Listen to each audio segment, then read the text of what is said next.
It's recording in real life.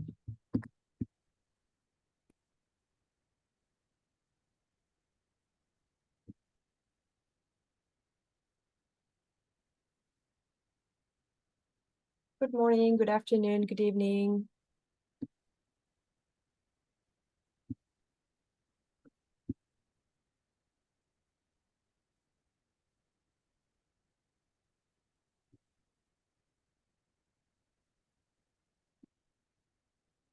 Hello, everyone.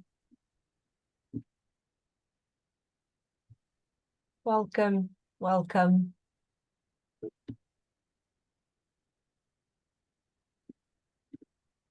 I will give it just another small minute for people to be able to connect in the Zoom, and we'll get started very shortly.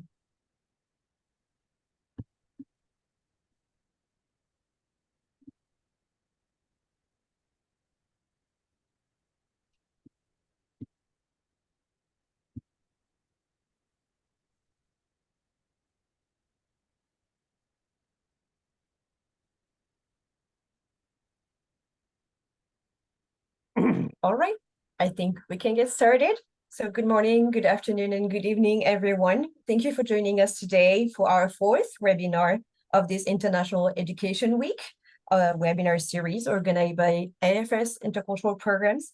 Our webinar today is a guide on teaching and training for inclusion, ICI, IES, and AAC&U Rubric.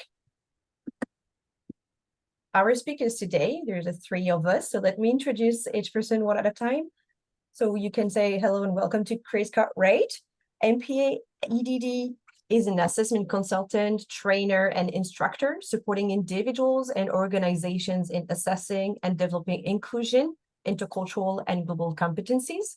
He has over 40 years of experience in multiple sectors. He assesses, consults, coaches, trains, teaches, and researches regionally, nationally, and internationally in areas of inclusive and global leadership development, intercultural competency, assessment and evaluation, and social justice.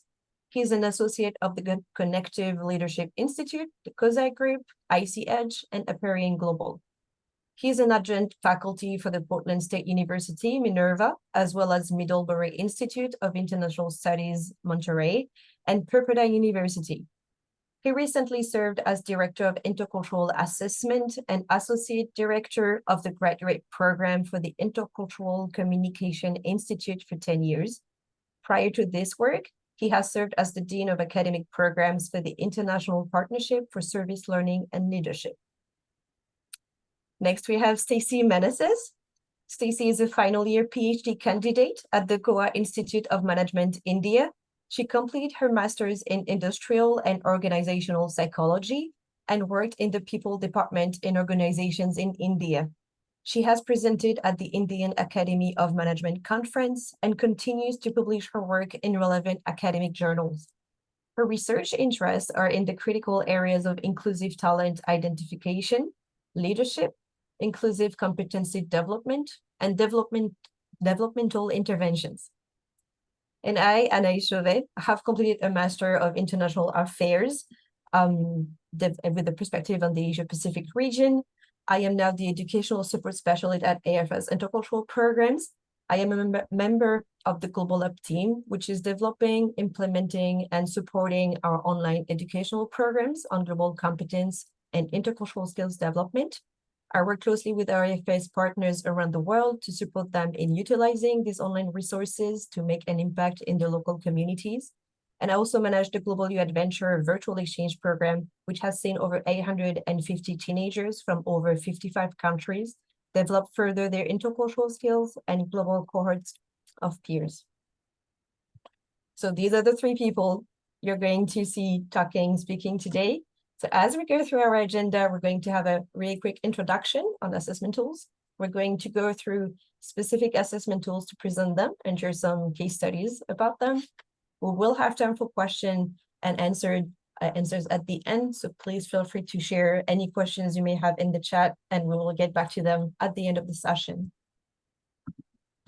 So why use assessment tools? Before we dive further, this is the question I wanted to start with today.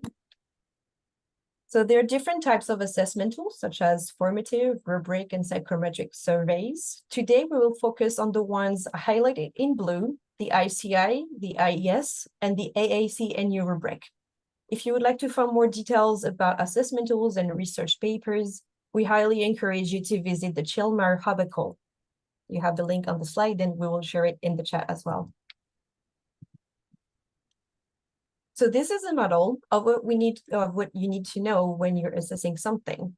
We start from the individual and get them through an education, training, and development phase before observing the outcomes. Individuals may also directly go to the outcomes by themselves through their own personal experiences. The assessment comes in the education, training, and development phase to observe the results in the outcomes. So we invite you to think about your instructional design to make sure that you have an assessment plan in order to measure the impact of your educational program, which would be observed in the outcomes. And here is an example. This is a basic plan to guide you through the development of your assessment plan. Logically, you start from phase 1 and you go through each element while keeping cultural competence at its core. This guide will help you make sure that you are assessing what you want with the right audience in mind. So keeping that in mind, I'm now going to give the floor to Chris to introduce us to the ICI. Thank you. Next slide, please. So what I'm going to do in the parts of this presentation is give a general overview of an assessment instrument. And then for the ICI, my colleague, Stacy Menezes, will present a case study of how she used it. I'll then do a similar presentation on what is the IES, and Anaïs, NES, will present what AFS has been using it. And then I'll describe how I've used the AAC&U rubric. So let's start with inclusion. The Kozai group, for whom I work with, thought deeply about what we could do, being people who know competency measurement and development, to enhance or support people in the diversity, equity, and inclusion space. And we thought, you know, this is a very complex space. There's a lot of moving pieces. And we had to really think about what parts of this are appropriate for assessment. And we looked at diversity where there's looking at everyone being an individual and different. It's almost an accounting measure. Equity with access and opportunity and fair treatment is more of a mission, vision, commitment. It's not necessarily something you can measure. But inclusion, developing a sense of belonging, feeling respected, valued where you are, etc.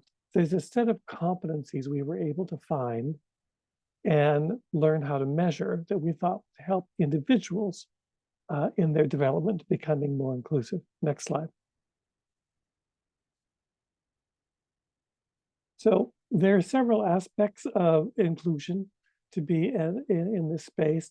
There's cognitive abilities, attitudes, understanding stereotypes, whether you're biased, what are biases, understanding across difference. There are behaviors, microaggressions, micro affirmations, micro inequities, power inequity, mindful communication, really complex stuff there in the behavioral range. Organizationally, which is where a lot of DEI work happens, is where people are doing benchmarking for the entire organization. They're doing DEI audits and also often looking at policy and strategies. And at the societal level, they're often looking at allyship, interculturalism, critical theory. Satyengra is Gandhi's theory of how you develop a sense of oneness and commitment toward compassion for all beings. So within there, we thought we would focus in on the inclusion competencies that an individual could find and develop and find ways to move that into supporting people into social action for social justice. Next slide.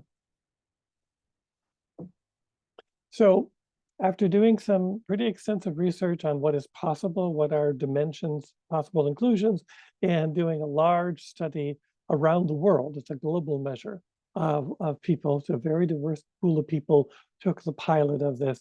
We were able to boil down the possibilities to 3 dimension areas: knowing yourself, knowing others, and bridging differences, and then 6 actual individual dimensions or competencies can be developed.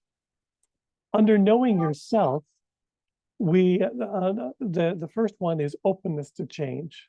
So what we want people there to do is to understand that they have to understand themselves and their capacity to deeply reflect on what they know or don't know and be willing to change that. So that's a willingness, an attitude. And that's a competency that can be identified and developed. But then there's the actual adaptability, the actual ability to say, you know what, I'm going to do it differently here. I don't have to do it the same way. They are closely related, but slightly different. So I'll give you an example from my own experience. A few years ago, I had a student who who presented as non-binary, and wanted very much for me to use plural, they and them pronouns when addressing them. This was conceptually fine with me, but I kept flubbing it up. And the student became very, very angry and hurt. And I was hurt that I hurt them. So I had to really think about what's going on. Why is this not working? And so I did some thinking. I actually hired a coach, an old colleague of mine. We went into some deep thinking, and I realized that because I'm dyslexic and I used to get in trouble as a child for messing up plurals and singulars in sentence structure, both verbally and in writing, I've drilled myself to be very clear about that. And I didn't like being shamed for doing it wrong. So I had to forgive the child in me who had been shamed and didn't want to do it wrong, and allow myself to use plurals for singulars. And then I had to practice doing it. And it was a lot of work. I had to really stop myself, and I made little notes on my class rosters when calling on this person: use them, they, don't use he or she, etc. And so I had to really practice it, but I got better at it and much more open to it. But that's an example of openness to change, adaptability. Under knowing others, to think through is, in order to do this work in an inclusive way, you have to be willing to engage people that you don't usually know, and to enter spaces with people who are not usually in your day-to-day circle. So that ability and willingness to connect. And then even more difficult is reading others. As part of our culture, part of intercultural competence, is knowing that we have a way of communicating, engaging, and understanding those around us, and not everyone does that. And particularly when you're in a space where you and your cultural norms are not the norm, reading the cues, reading the temperature of the room and the people is really complex work. So my example there is, years ago, I helped launch an endeavor, a nationwide endeavor, to move children with disabilities from sheltered classrooms into main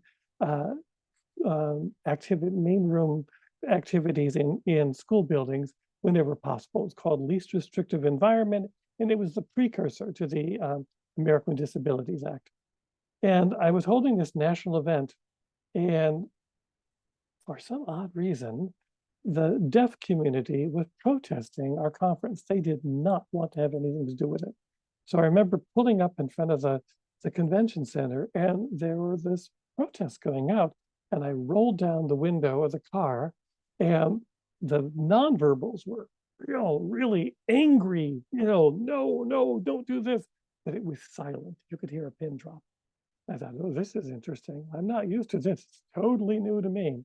So I went inside, because it was a conference on differing abilities. I had a bevy of deaf translators there to translate throughout the entire conference. So I pulled a few over and I said, okay, come out here, tell me what's going on. And I started engaging and learning from this community. And it was a week-long conference. And over the week, we got to be good friends. But it was a real stretch to understand what was going on and why. I don't read sign at all. But to really pick up on what was going on and why and where, and to make sure that I heard what they needed and what they were concerned about. And we were able to reach a conclusion by the end of the conference that they weren't so opposed to leadership environment, as long as there were certain things that they still got to do as a group. And that was fine by us. They just wanted to make sure that whenever possible, deaf children were allowed to go to homeroom or gym or the regular cafeteria hours, etc. Finally, bridging differences.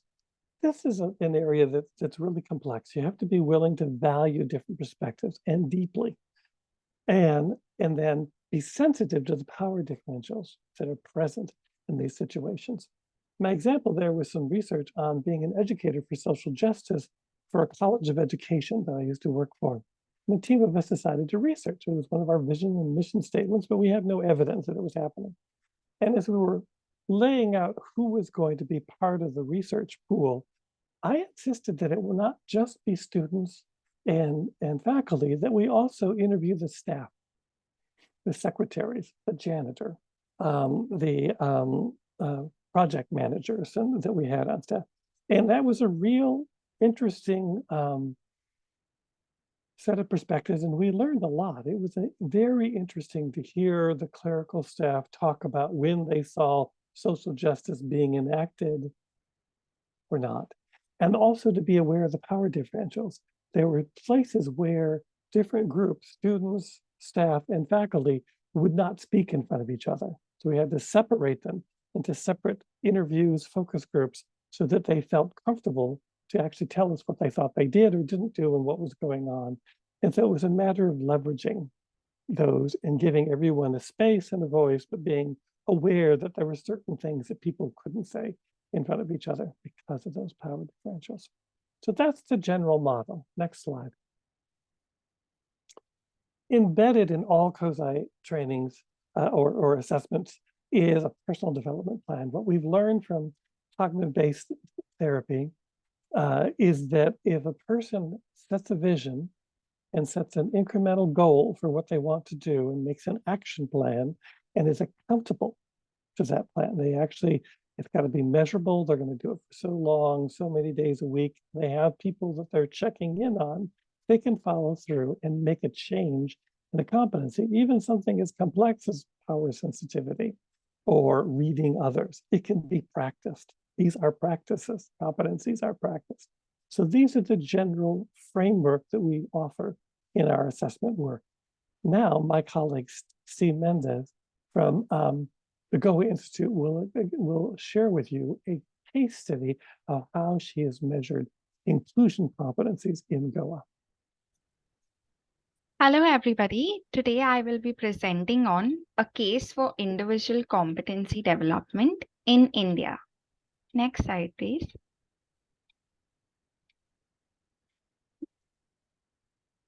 So in India, there are very distinctive features and there are a lot of issues and discrimination based on gender, disability, the region the individual comes from, language, and predominantly caste-based discrimination across universities and organizations.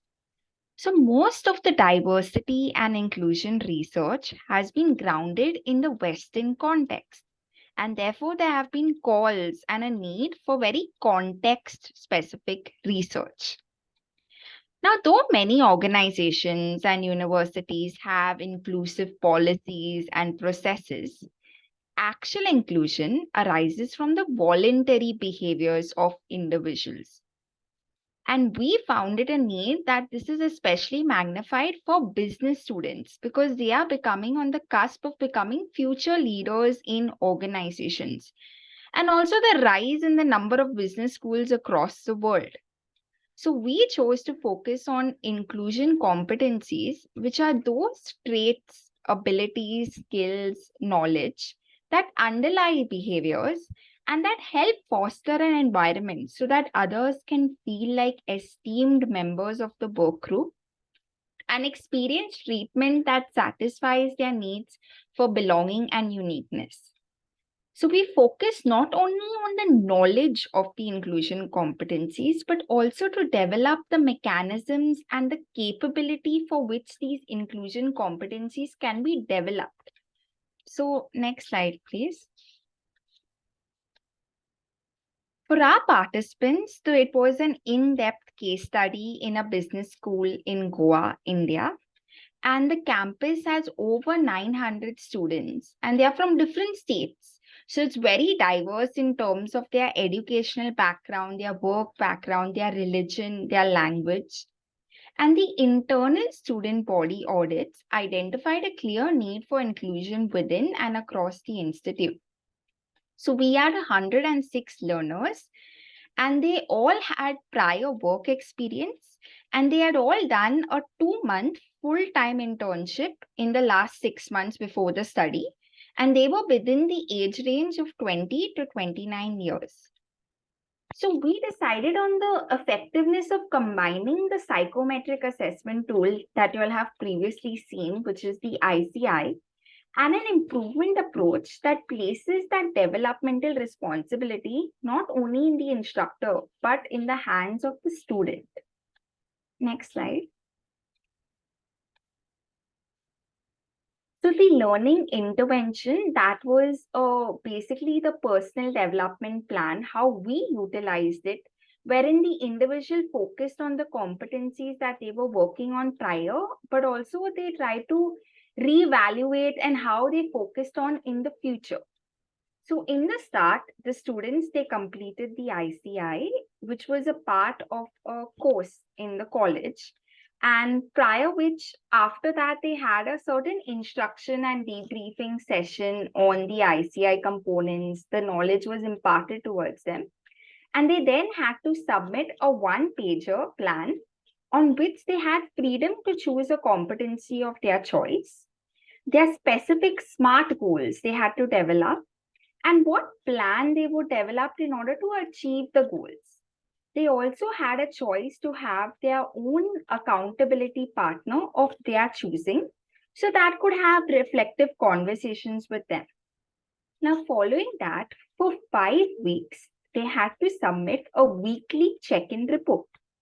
That report consisted of what efforts has the participant done to follow the plan, the outcomes of their action, and on the basis of that, what are their next week plan? At the end of it all, they had a reflection report, which was a reflective essay. So the students and the participants, they wrote what had they accomplished during this entire learning period and intervention, and what effect had these actions had on their development. And going forward, what are some things that they could be doing differently? Next slide. So these are just preliminary results. It's currently an ongoing study and we're trying to see. So one of the reasons, there were diverse reasons. So they had the freedom to choose their own competency. So many of the students, they wrote about, they had chosen their lowest competency, what they see in their scope. But surprisingly, many of them also chose their strengths because they felt by leveraging their strengths and focusing on their strengths, it can help compensate for the weaknesses in the other scores. Many of them wrote that now as they are entering a new phase in their life, their workforce, they've chosen those which are helpful for the future, which have the greatest impact, which is more urgent in their lives. So the qualitative analysis of the study, we found that there is a growth. So many of the participants wrote how it helped increase their connecting with others, their reading others. There were various examples they wrote about in their day-to-day journaling. So that really showed a significant growth. Now, one of the notable advantages of using these tools is that it can be used in multiple time points. So you can see a change, whether there is an actual change. So when we administered the ICI, after 3 months of this, and we seen the results of 24 students, and they were equal male and female students. What we found, surprisingly, that there was an unanticipated negative change in some of the competencies. So this was really surprising to us. So we decided to look at the PDP reports to see why this might have happened. So what we found was the Dunning-Kruger effect. So many students, they initially overestimated their expertise or their knowledge of inclusion. So in the start, they thought that they are very inclusive and they assumed what inclusion was quite different to what actually inclusion is. So as a result, in the post-ICI scores, the score was more recalibrated towards their current reality. Like one participant said, next slide. So they wrote about how I could not believe the results at first, but now because of the PDP, because of the learning intervention. So along with the PDP, we also had a lot of discussions in class, simulations, exercises. So there was continuous engagement with the learner, and that really helped. So the participant wrote, I find merit in these results because it accurately portrayed my self-image and my need to develop my connecting with others. So initially, when I took the measurement, I could have overestimated my social skills. But because of this improved self-awareness, I can think more realistically about myself. Next slide. The other insights from the study. So there was a lot of positive course feedback. The participants wrote, initially, I thought, oh my God, this is going to be so taxing. It's a regular exercise. But this was such an interesting journey of introspection. And there was a quite shocking reaction to the results in the teams we found. So they wrote, it was very shocking to me. I never expected these results. But when I spoke to my friends and my family, they agreed with what the results showed. Then the impact of the continuous journaling and the consistency. So how these reflection activities, it helped structure their thoughts. And this format helped them to build it on each week. Next slide.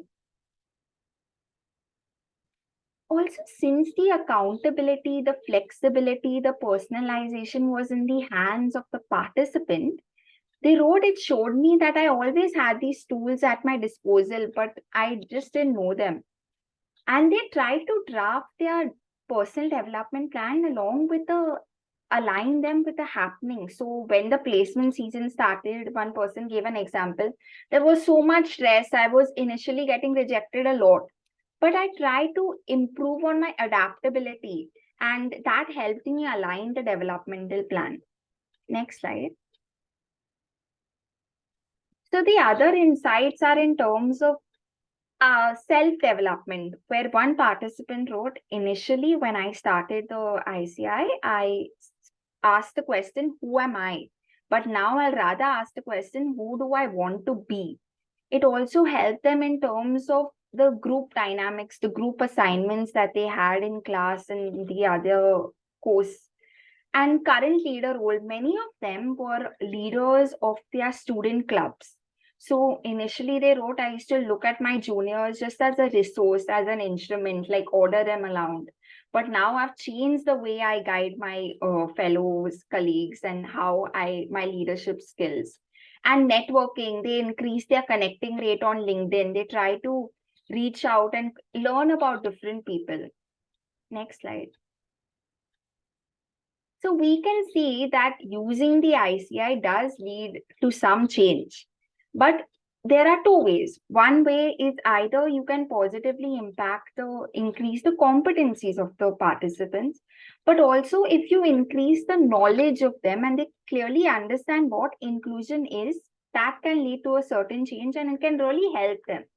And the implications in their individual level in both the education and workplace settings, because the participants that we had, this unique set of individuals, they were entering the workforce.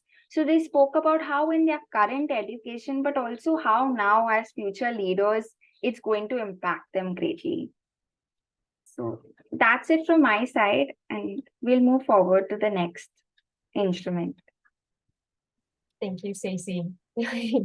We're going to move now to the next assessment tool. We're going to start diving into the IES. So I'm going to give it again to Grace to introduce us to this tool. Go ahead to the next slide, please. So in the core model that the Kozai group brought up with, it's around looking at who is who is performing well in cross-cultural and diverse contexts. So they were using a positivist approach to look for people who were successful and then study what they were doing.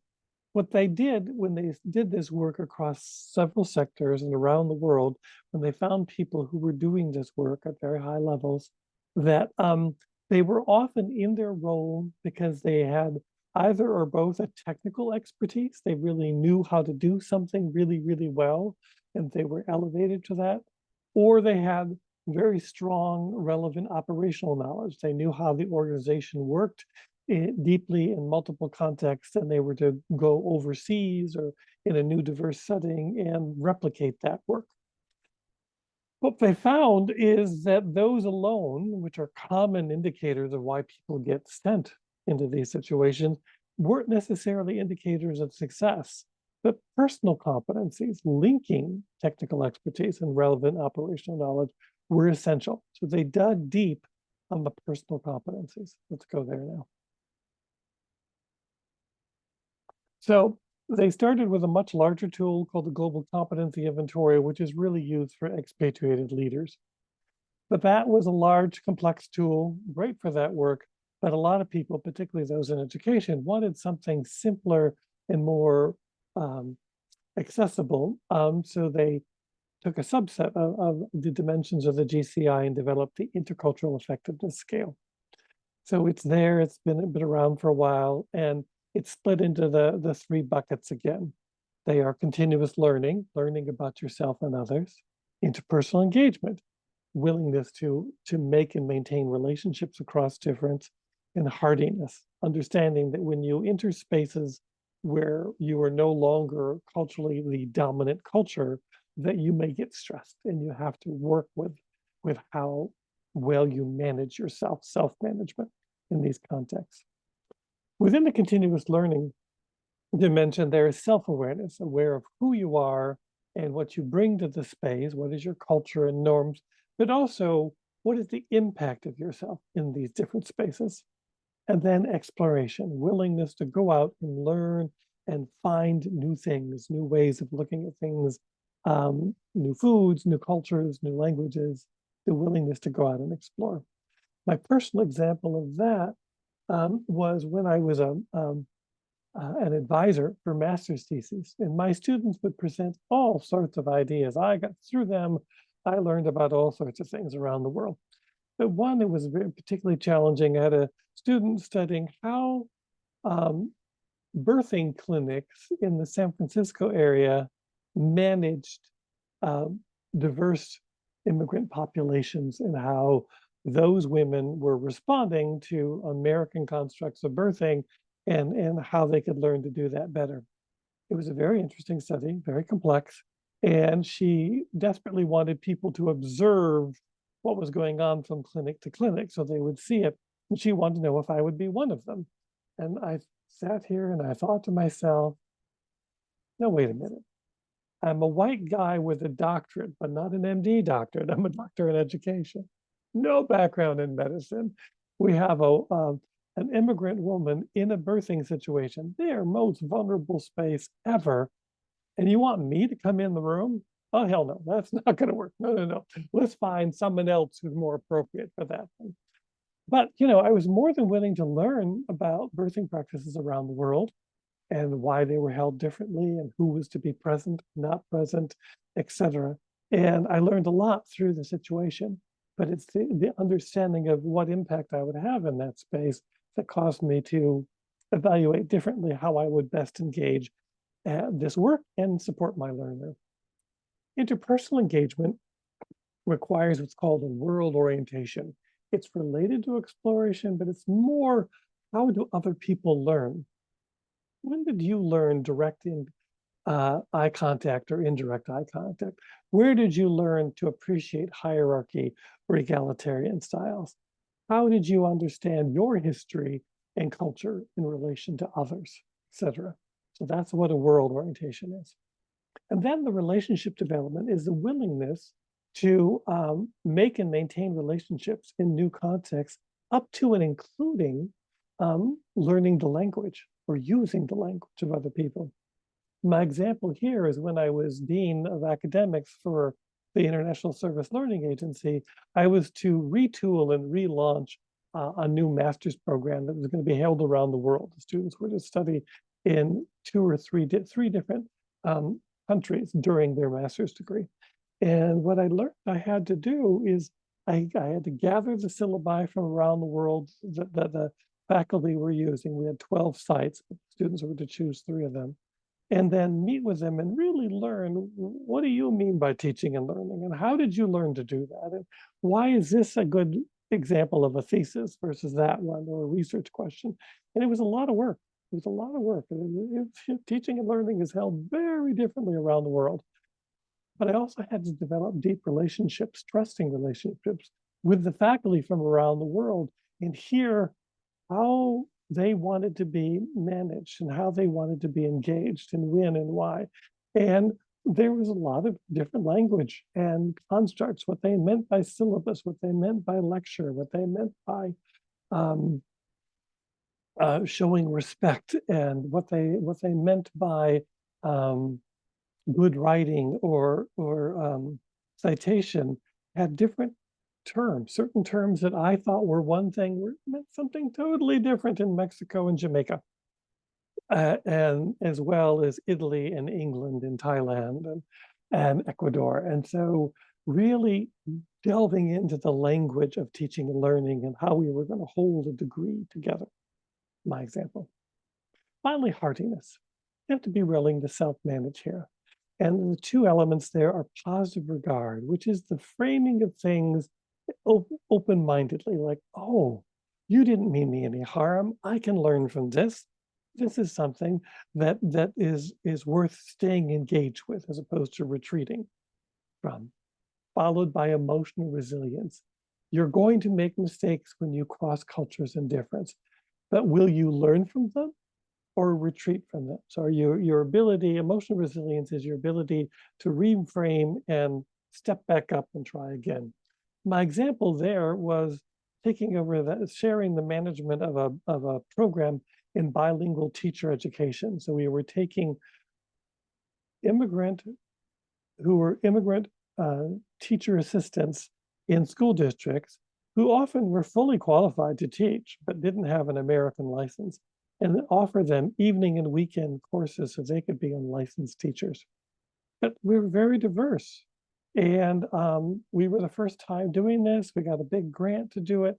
And there were just a lot of moving pieces and people in the room and languages and cultures, and staying open-minded in some of these very tense situations was not easy. And we made mistakes. I guarantee you, we made mistakes. We made mistakes with budget. We made mistakes with syllabi. We made mistakes with grading and attendance and all sorts of different ways. But we learned from them. We had a great team, and we were very open with each other, and we traded ideas. And we ended up being the most successful program in the entire state of Oregon. There were several grants given, and actually one of the best in the country. It was a federal grant that we had, and many of them failed within the first 2 years. They just could not pull it off. And we kept it going.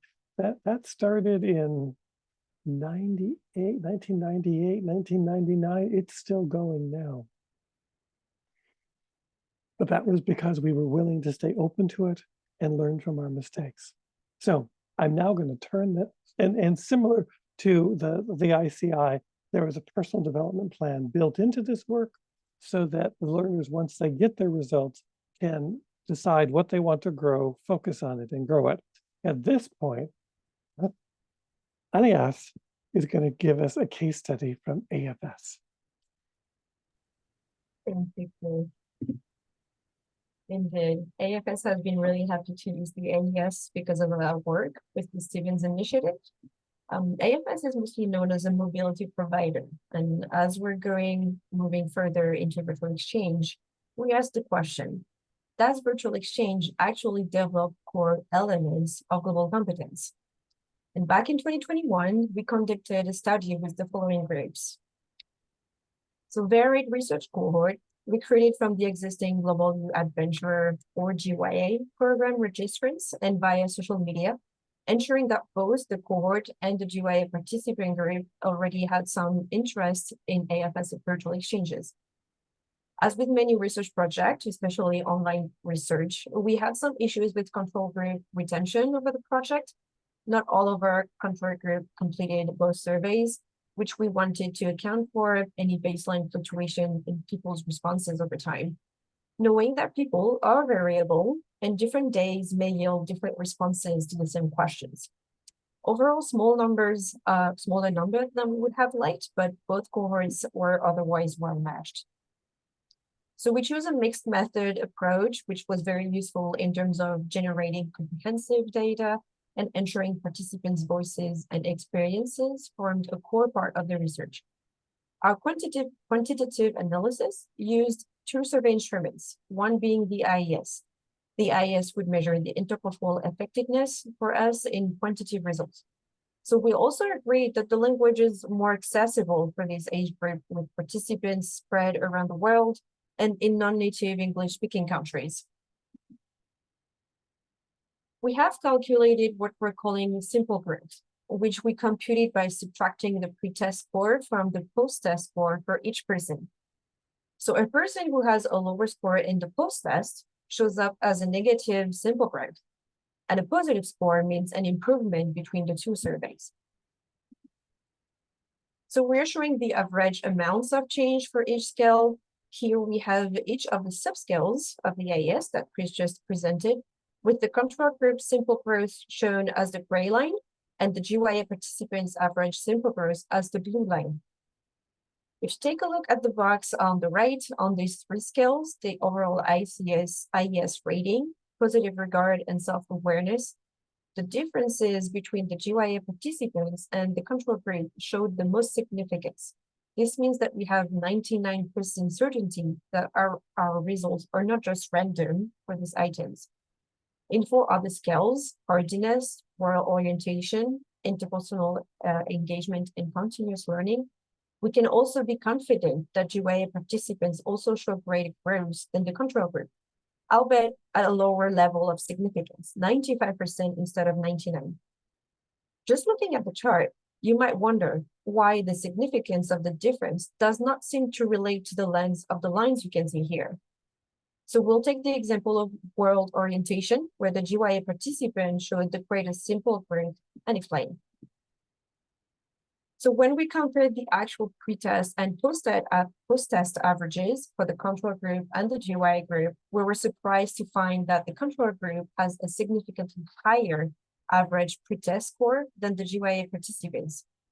And they continue to show a higher average than the GYA participants 5 weeks later when they completed the IES survey again. But they showed very little growth compared to the AFS group. So you can see that there's definitely larger simple growth for the GYA group, but at the end, the two groups seems to be pretty close together. The small size of the control group for the scale also makes it harder to be totally certain, but in this case, the statistics are fairly clear. The GYA participants grew more. So we have a comprehensive recording that is available to dive deeper into the preliminary results of that study. We're going to share the link in chat, but please know, virtual exchanges can have a meaningful, immediate impact on the development of global competence among high school-aged youth around the world. We don't know yet the long-term impacts. This is always difficult to measure because in the course of a year, especially for young people in this age group, many changes happen that also have impacts. However, we could contact the students to find out what they believe the impact was on their global understanding and comfort in communicating with people from other cultures, for example. GYA program participants grew particularly on measures of positive regard, relationship development, and cross-cultural communication. They're all important skills and attitudes for building further intercultural skills. Chris helped us describe each of them a bit more. So suspending judgment, being aware of stereotyping, being curious and interested in people from other backgrounds. And of course, developing communication and listening skills can keep these students more engaged with people from backgrounds different from their own. And we also agree that further opportunities for research are needed. And so as such, AFS and the CVES initiative are repeating this study in 2023, but with a different group of participants.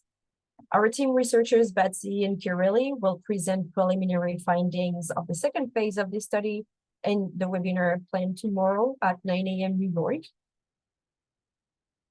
So we're inviting you to register or attend this session to have the second half of this story. I'll give it back to Chris so he can introduce us to the last assessment of the day. So overall, we've been presenting two different psychometric inventories, which are a matter of surveys that are self-reports and can be used as an aspect of your assessment plan. We believe strongly that a mixed method approach is always the best one. So getting some quantitative data as well as some qualitative data, and also using a bookend. Do things pre, do things post, make sure you can see the change.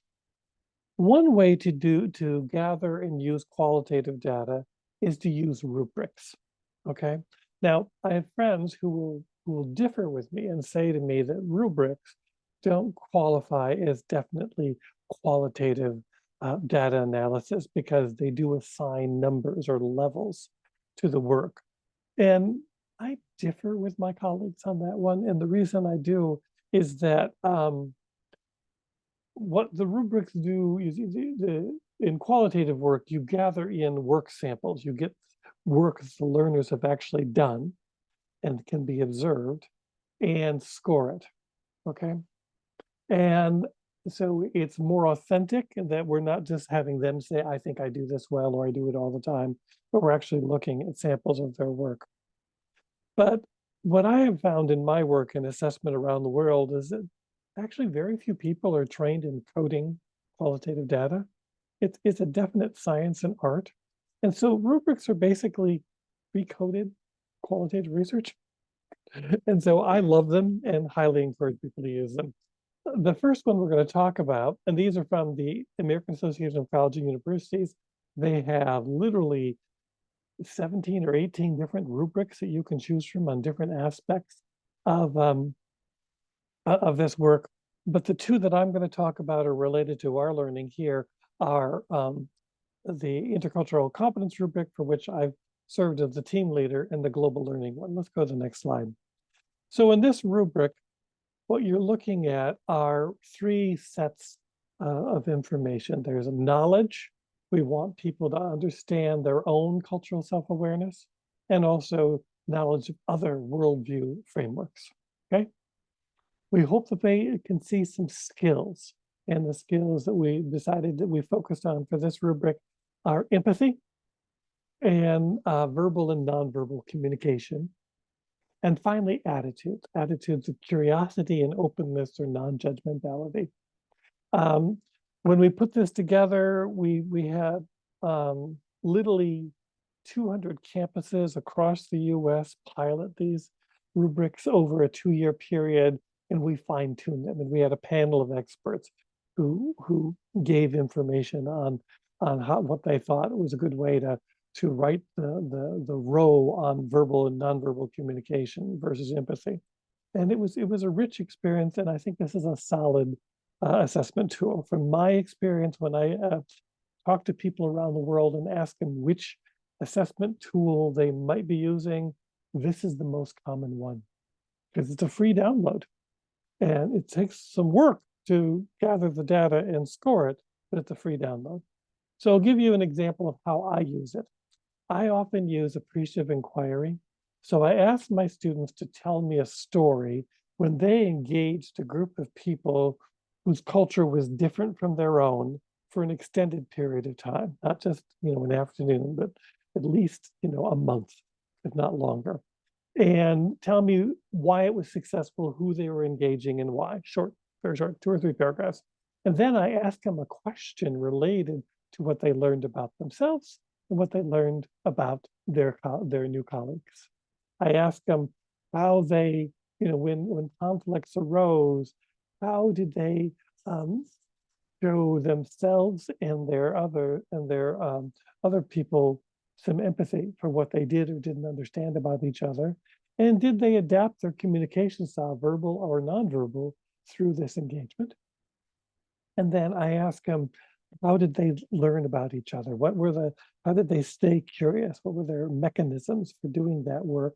And how did they remain open-minded, non-judgmental? And they write little answers, and then I score them, they score them. And because I am a big believer in peer work, I have them trade their work samples with their classmates and score each other. We then come back at the end of the course and we revisit that story and those questions. And usually by the end of a good course or training, they want to rephrase the story in each of those questions and rescore it because they're now a little bit more sophisticated. Okay, so pre-post use using appreciative inquiry in the intercultural rubric. Let's go to the next one. The other rubric is on global learning. And I'm about to use this one. I'm about to do an introduction to international studies course, and I'm going to be embedding this rubric. So it looks at your global self-awareness. Am I aware of where I'm situated in the world and how the systems that I live and work in and cultures impact myself and others? Am I taking perspectives, global perspectives from around the world? Do I understand and appreciate the cultural diversity around the world? What is my personal and social responsibility and how do I engage it? What are the global systems in place? You know, there's wars, there's economic situations, there's all sorts of global systems in place. Am I aware of them and studying them?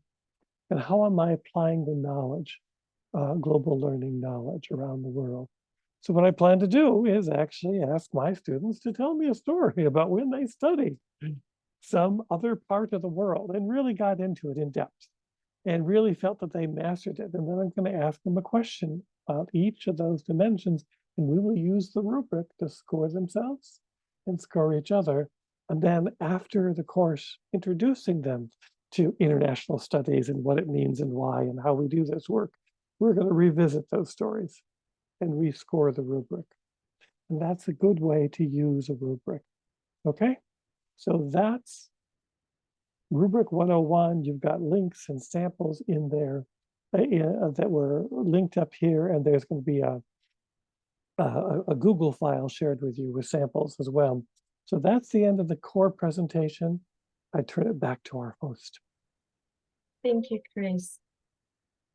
So we have completed the core presentation of the webinar, and now it's time to open the floor to your questions and curiosity. I'm going to stop sharing the slides for a minute so I can check on the chat with everyone. Any questions booming? I do have one question waiting. Sure. Okay, so let's go with this question to get started. How does one decide which assessment to start with? If you use free download like AAC Rubric, that is a lot of work, as you mentioned. Also, how often do you need to assess as a program manager? Okay. Within the materials that are going to be shared with you is a document that we put together with Silmar at Purdue on how to choose an instrument. And it's a very, very thorough document, and I encourage you to go through it.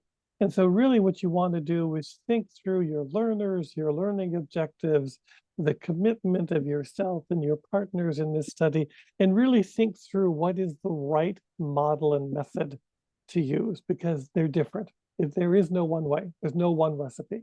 It varies by context. And frankly, time, energy, and budget are indicators of that. So look through and really think through what is the best way to assess what I'm about to do and ponder it. And the guide that's on there, how to choose an intercultural or global assessment tool, is very thorough. It will support you. What was the second part of that question? If you use free download like AAC Rubric, that is a lot of work, as you mentioned. So how often do you need to assess? Okay, so what I am a big believer in is doing assessment in a bookend format. So when I first meet my learners and when I'm closing the learning environment. And to me, that's a bare minimum. For these types of competency assessments, so these are measuring, are you empathic? Or are you culturally self-aware? Or Do you make and maintain relationships across difference? These are competencies, and the best way for you to support your learners is to share the data with them, give them an opportunity to grow them, and then do the assessment at the end. If it's a formative assessment, say you're using a Hofstede-like tool, are you preferring indirect communication style or direct? Or an ICI EdD does that as well. So a more formative study, those aren't to change. You really just want your learner to be aware that they have a cultural preference for communication or organizational style, decision-making, etc. And just do it once, just to give them the gestalt of, oh, this is a possibility. Okay, so it really depends on the type of assessment you're using and where it builds in to your overall learning objective. Stacy, what about you? Any ideas to frame there? So in our study, what we decided as well, like you spoke about how you should do it once you meet the learners and at the end. But we also decided to wait a couple of months after that for the post assessment. So this was something that we decided in terms of the learning objectives and our participants, which we thought would be more informative. So we decided to wait after the whole reflection essay was given, the PDP was conducted, and then do a reassessment. So that is something you have to decide as the instructor according to your participants, according to your learning objectives, and that would seem more appropriate. Mm-hmm. Sequencing is very important. I think, to close the loop, it also goes back to what we shared in the introduction with the assessment plan tool that you can use. And as you go through the steps one by one in order, this is going to be part of your reflection and help you choose the assessment tool that is going to work best for what you want to achieve. Yes, definitely. Other questions boiling up for people? I don't see any the other question in the Q&A tool, but if anyone else has any question, I'll give you 10 seconds, 15 to write your question in the chat if you want to. Or unmute yourself. We're a small, looks like we have close to 10 people here. Feel free to unmute yourself.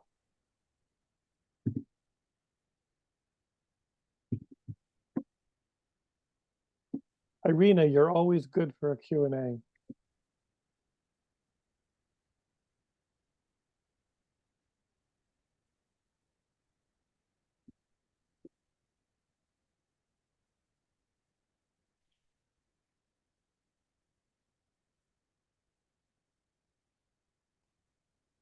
Nothing coming up? I don't see anything coming up. Okay. You know what? You've been so good that, oh, Irina, I think wants to, I'm going to open your mic, Irina. Please. Okay. Thank you for a wonderful session. It was very interesting to learn about your research. I would like to ask whether you have compared, for example, the results from IES with the results from AAC&U. Yeah, it's a good question. I published an article in Frontiers of Study Abroad a couple of years ago where I used both tools and use them across 3 years with different cohorts. And it was an interesting study. And what I found was that I didn't have inter-rater reliability.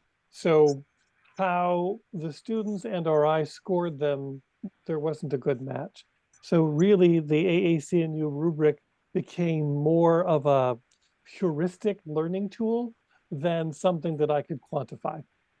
I saw shifts in how the people told their stories and rated themselves pre and post, but I couldn't correlate that with the IES results. In terms of the dimensions, I've talked about this over with a few of my colleagues. It matches up pretty well with dimensions in the IES, except the differing communication styles, which the IES doesn't touch at all. But part of relationship development is measured by the IES is willingness to use another language. And we know that high levels of willingness to use another language includes verbal and nonverbal to gain fluency. So it's not a direct one-to-one, but I could see where people could use it that way. But I know of no studies that have drawn straight lines across them. They were developed separately by different teams at different times. We, by chance, because, dear Darla has done so much research in this area, we were looking at dimensions that we could use in a rubric format, and they happen to be similar to the dimensions the Kozai group was using in a parallel universe elsewhere when they developed the IES. And Chris, by any chance, have you ever completed a sentiment analysis, like what the students think about these two tools, or you didn't have a chance to do so? Sentiment, that's an interesting. Yeah, like unpack that for me. How positive they felt, like if you take the same population and after that you put them in the room, even if it was like anecdotal, can you share your insight? So even if it wasn't a huge data that would be quantitatively analyzed or qualitatively, but let's say in terms of anecdotal feedback. Yeah, I see. I'm getting see what job. What I can tell you is that I've used a bevy of tools, lots and lots of tools in my career. And what I found with the Kozai tools is that initially, most of the learners respond positively to the feedback. They see what's there and they go, oh, I don't really talk about, say, my reading other skills or my emotional resilience, but I know it's something that I have and that I use. And then when they see how we've defined it and laid it out on a rubric, because there's rubrics with both of them, they go, oh yeah, that's what I do, or that's what I don't do.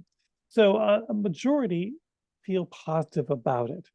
There is a small minority that feel negative, and that can happen in any assessment situation.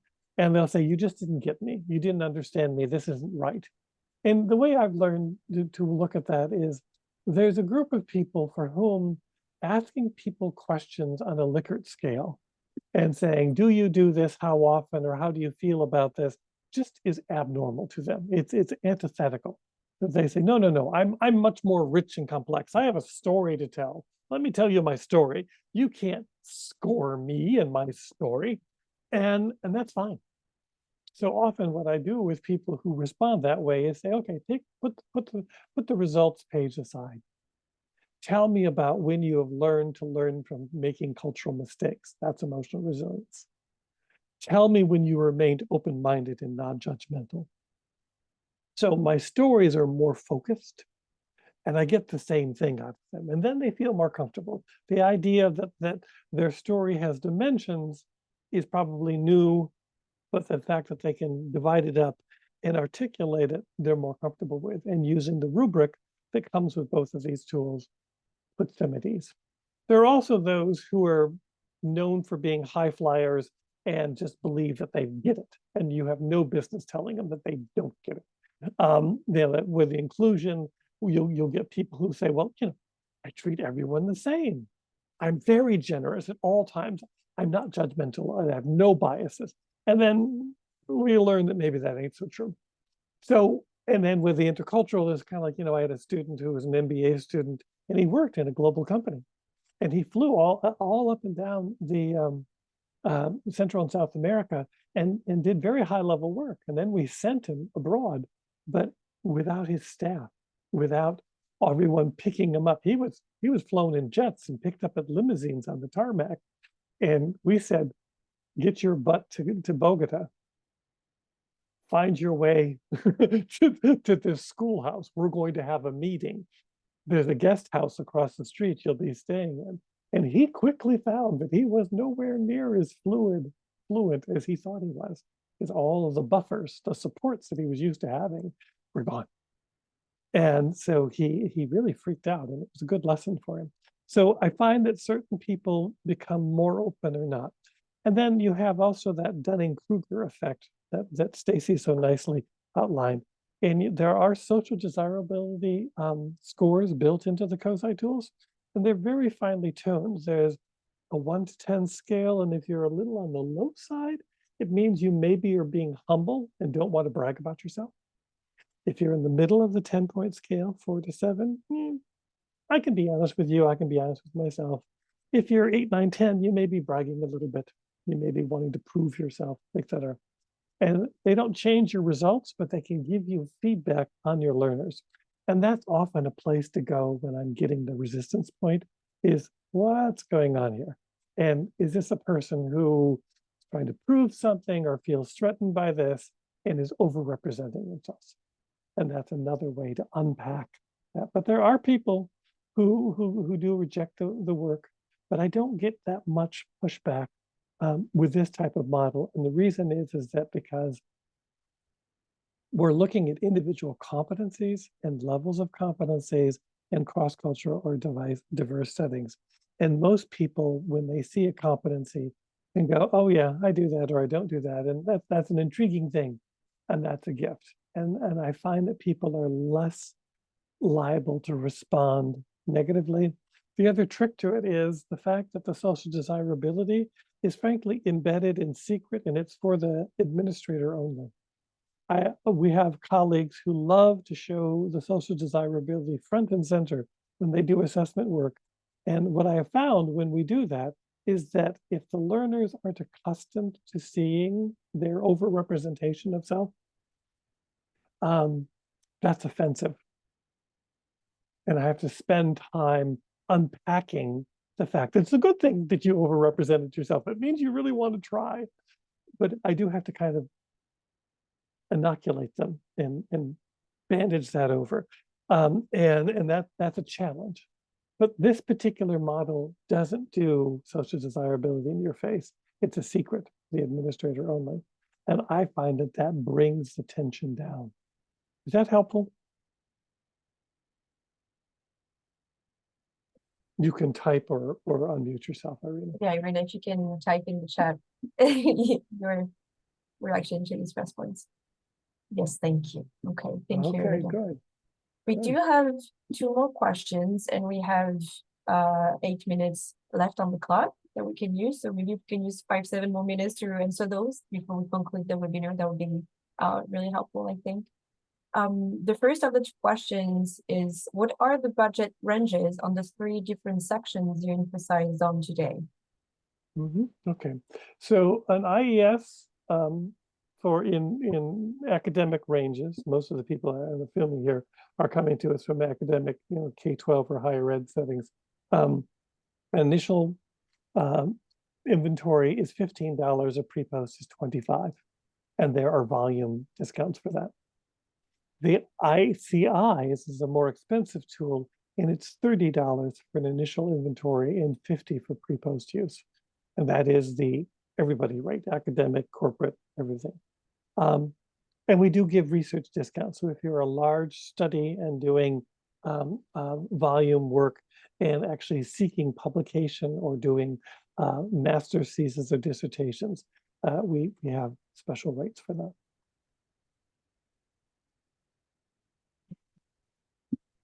And the second question was, what are the margin of errors of the qualitative research from each of your institutions on the similar topics such as self-awareness, etc.? Yeah, the psychometric inventories, all of the scores on each of the dimensions come out a minimum of 76%, and some of them are as high as 89 to 92%. So they're quite high, quite high. It has high reliability, statistical reliability and validity. I see a question for Stacy.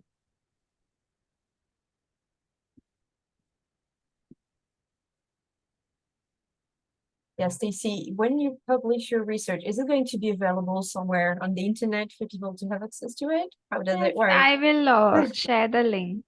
once it is done. To add to that, what you prior said, Professor Chris, I wanted to explain a very interesting fact in at least our study is what happens is many of them, when they get their results, they try to justify them. So that's why it's important to have a quantitative and a qualitative, because that really provided the rich case history and the facts. So many of them wrote about their childhood experiences and how their family, it's always the male perspective from patriarchal side, or they spoke about how that's why they don't value different perspectives. There's this power dynamics which is very apparent, at least in our cultural context.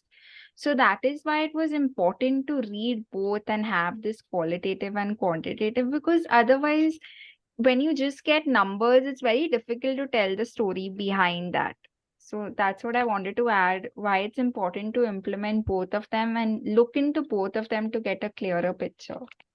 Yeah, and I would concur. That's a very important thing to do, and it helped me in that study that I published. I went from having about a 12 to 15% unknown why the results were going backwards to 100% understanding that most of them were actually overrepresented, and reflected at the end that I did overrepresent myself, and now I've learned, which for me is a gain, because this is a lifelong process.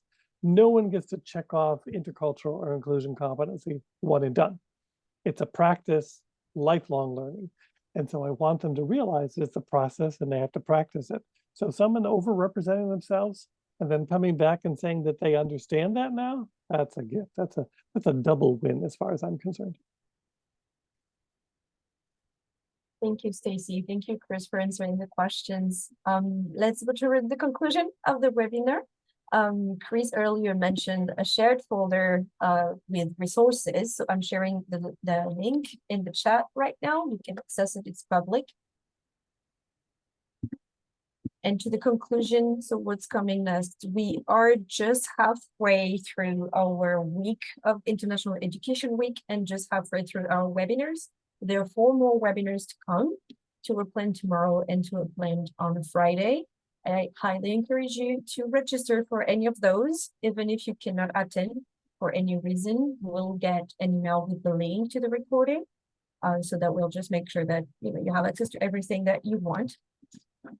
Also wanted to share that AFS organizes the AFS Youth Assembly every year, and the 2024 Youth Assembly is coming next year in August in New York City. Also highly encouraging you to visit the website. You all probably are in touch with youth between 18 to 33 years old, and you can have a look at the event and see if that would interest them. Feel free to share that information with them as well. We would love to see them come and share their projects with other people. And with this, thank you for joining us today. Thank you for being here. We hope that it was an interesting learning experience for you, and we wish you a wonderful day or a really good night. Bye-bye. Thank you, everyone. so much.